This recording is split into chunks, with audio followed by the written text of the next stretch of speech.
Hello, I'm here with Conan Family Technology, and we are going to talk a bit about installing Classroom Sync, which is our new add-on to move data between your student information system and your Google Classroom learning management system. So we are going to cover briefly the permissions that you need to provide to Classroom Sync to have access to some of your Google data, just exactly what it needs to create your courses and rosters, your students and teachers in your Google Classroom courses, and then to pull to read the assignments and the grades. Um, to bring them back to your student information system as well. And then a few things to create some files for logging and such, and then to run on its own. So we're going to walk through the process now. So this is a draft version of the application, but it will look exactly the same when you go to install it yourself.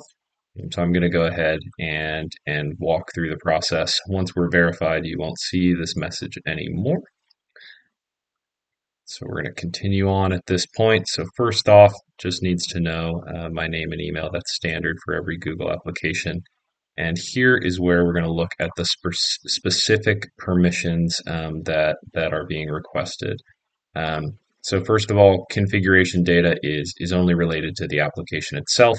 So that only allows the application to essentially create files in a hidden folder and then access just those files it created. So really no impact on your own Google data itself. Specific files related to the app in Google Drive. So it can create a file and then update the file that it created, but this does not give it access to any of your broader Google Drive files that you have not connected to the application itself. You're going to install this application in specific spreadsheets. It can access those specific spreadsheets, not other spreadsheets. That's pretty restricted. Then in Classroom, it is a bit broader, so it can view, as I mentioned, read the coursework and the grades. So that's for the grade and assignment sync, moving data from Google Classroom back into your student information system. It needs to read that information. It will never modify that information. Similarly, it can view the email addresses of the students and teachers in your classes. That's really just to map between your student information system and Google Classroom so that it can properly transfer your roster information, your grade information as well. It is going to be able to manage, meaning it will change your class rosters. That's the purpose of the application, right? On the one side is to create rosters, to create teachers and students that exist in your student information system in your Google Classroom courses. It can also modify your Google Classroom courses.